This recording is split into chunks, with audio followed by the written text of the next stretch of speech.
Let me do something here. So it's December 31st, 2029. Okay. We're saying it's the end of the decade. And you're sitting there, with your glass of champagne, getting ready to toast in the new decade. And you look back and you start thinking, how has the supply chain for production housing changed? What does it look like then? What went out of business? Who went out of business and why?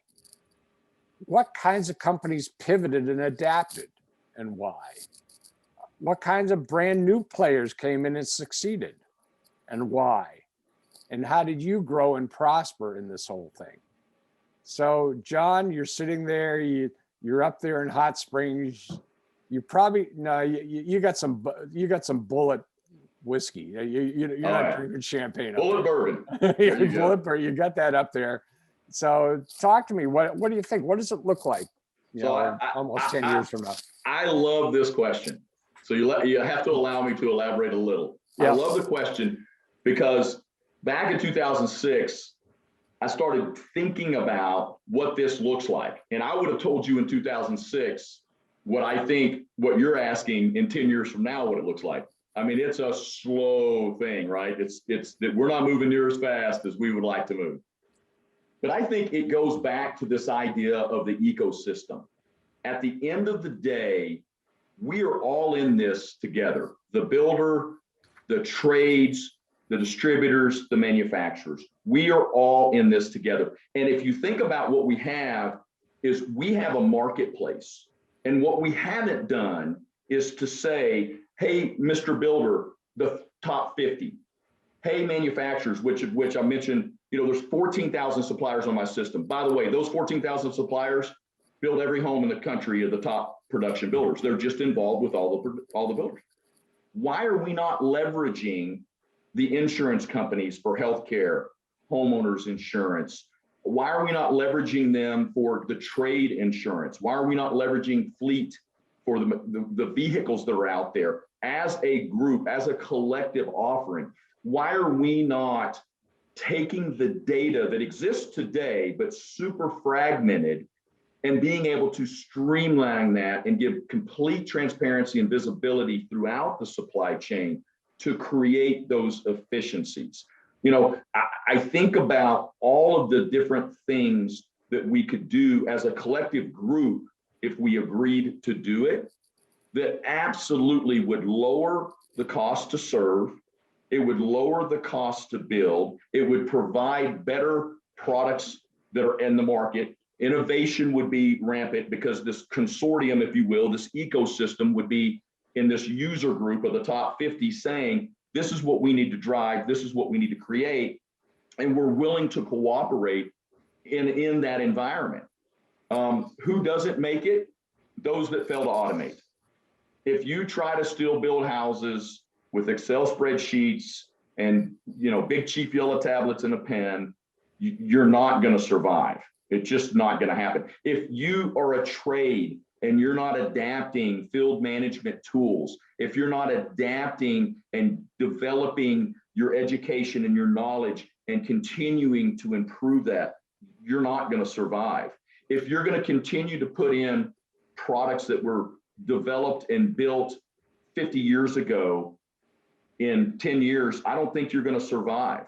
If you're a manufacturer that is not willing to innovate because you're too tied to your retail base, I think you're going to go away. So, those that, are embracing the digitization and the automation, all of those things are, to me, a no-brainer. Those that will adopt the field management tools to get better as a collective, right? We need to educate the builder as much as we need to educate the trade. And then to leverage cost out as a group.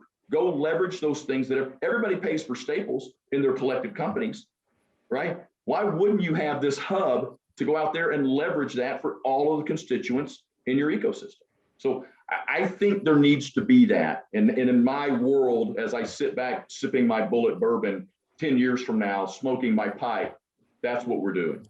By the way, you just finished your third shot of bullet bourbon. You're on your fourth right now, man. And I'm feeling good.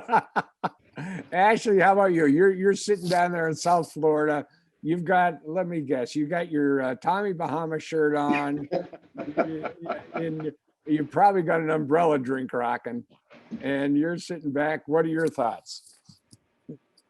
Yeah, I mean, it's interesting. It's been discussed at length. I think what a slow burn it's been, how stagnant the industry has been for decades and decades. Yeah.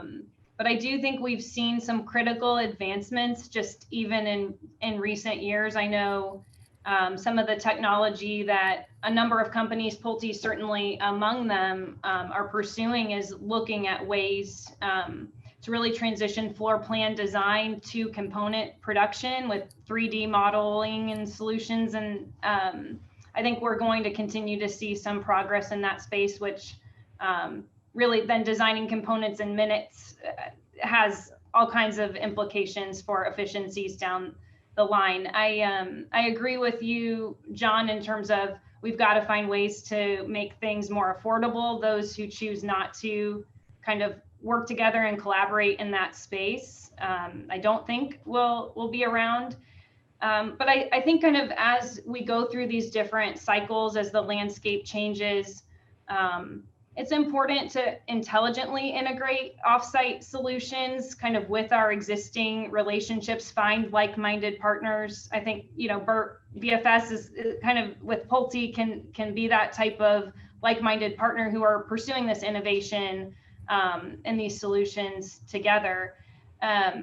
Maybe one other thing worth mentioning, I talked about previously about multifunctional trades. And I think as you move towards offsite solutions and installations become more simple because of the technology, you can see an emergence maybe of more companies that are multifunctional in terms of the scopes they deliver. Okay, let me go to Bert. He's up there in Atlanta. I'm not sure what he's drinking, but you know it's going to be hot because it's Atlanta. So you're sitting there, Bert. What you're looking back? You know, is there still a BFS, or is BFS changed significantly? Has the builder changed? Has the supply chain changed? You know, what happened during the last 10 years? Well, first and more importantly, we will be drinking scotch. So, okay.